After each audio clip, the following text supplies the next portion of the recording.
तो दोस्तों आज संडे है, छुट्टी का दिन है और अप्रैल की 10 तारीख है।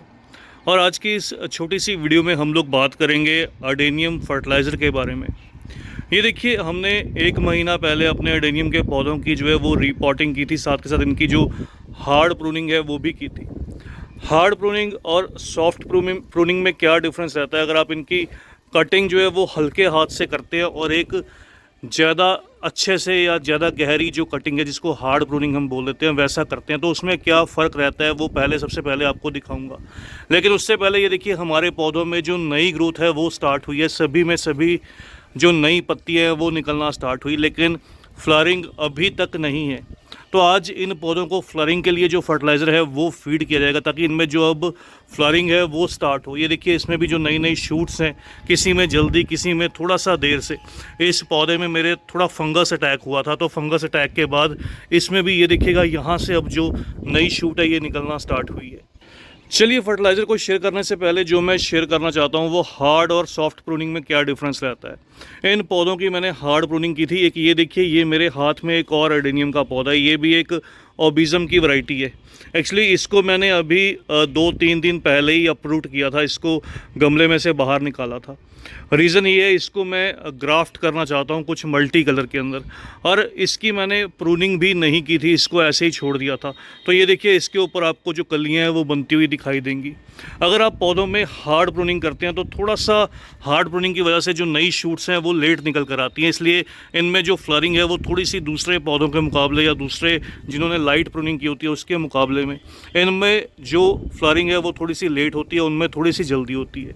यही सबसे पहला जो डिफरेंस रहता है हार्ड और सॉफ्ट प्रूनिंग में। और दूसरा बात, अगर आप हार्ड प्रून करते हैं और आप पौधे को बोनसाई डेवलप करना चाहते हैं, तो ये देखिए, इस प्लांट की मैंने बहुत हार्ड प्रूनिंग की थी। यहाँ पर इसका ग्राफ्ट पोर्शन है जहाँ पर इसको ग्राफ्ट किया गया, और ग्राफ्ट के बस 1-1 इंच कह लीजिए ऊपर से मैंने जगह छोड़कर, जहाँ पर मेन थिक स्टेम थी वहाँ से इसकी कटिंग की। कटिंग के बाद अगर आप नोटिस कीजिएगा तो यहाँ पर भी मुझे 5 नई शूट, और इस तरफ भी मुझे पौधे में इस ब्रांच पर भी 5 नई शूट। तो टोटल इस 2 ब्रांचेस में से 10 नई जो शूट्स हैं वो निकल कर आई। अब हमारा जो पौधा है फ्यूचर में बहुत घना या बुशी सा दिखाई देगा।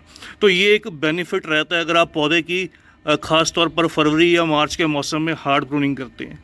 चलिए, ये तो बात हुई। उसके बाद रिपोर्टिंग की बारी आती है। रिपोर्टिंग में मैंने ऑलरेडी वीडियो जो है वो शेयर भी किया था। मैंने मोस्टली पौधों को जो है वो इस बार सेंडर में रिपोर्ट किया।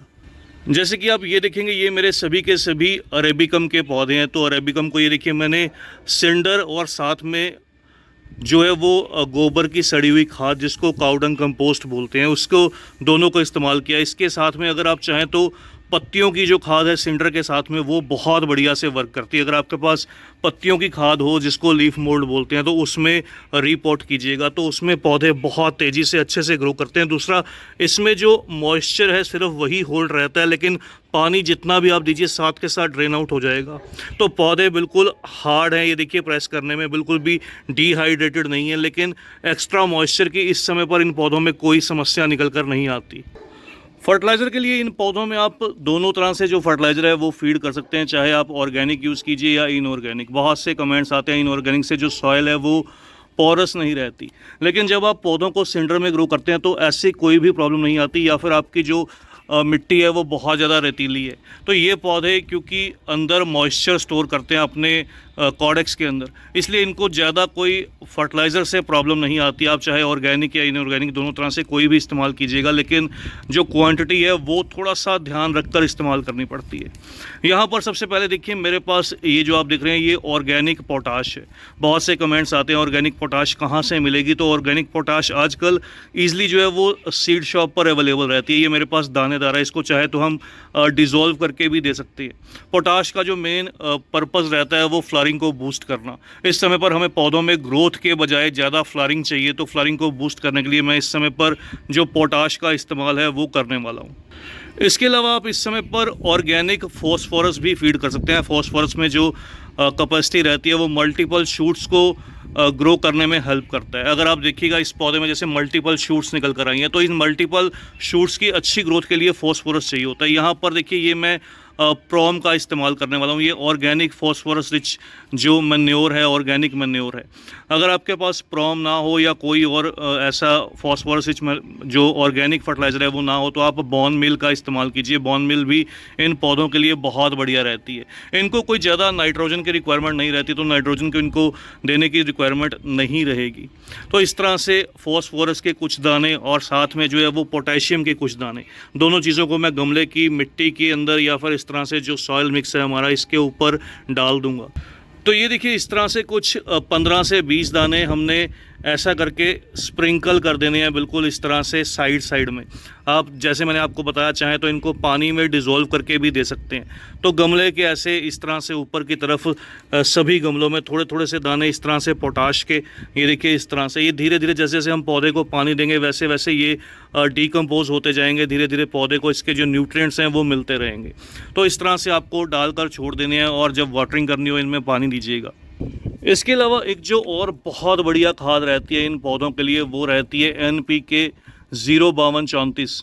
05234 बहुत ईजिली जो है वो सीड शॉप पर अवेलेबल रहती है। 05234 में जो फॉस्फोरस है वो 52% और 34% जो है वो पोटेशियम रहता है, और नाइट्रोजन बिल्कुल ज़ीरो।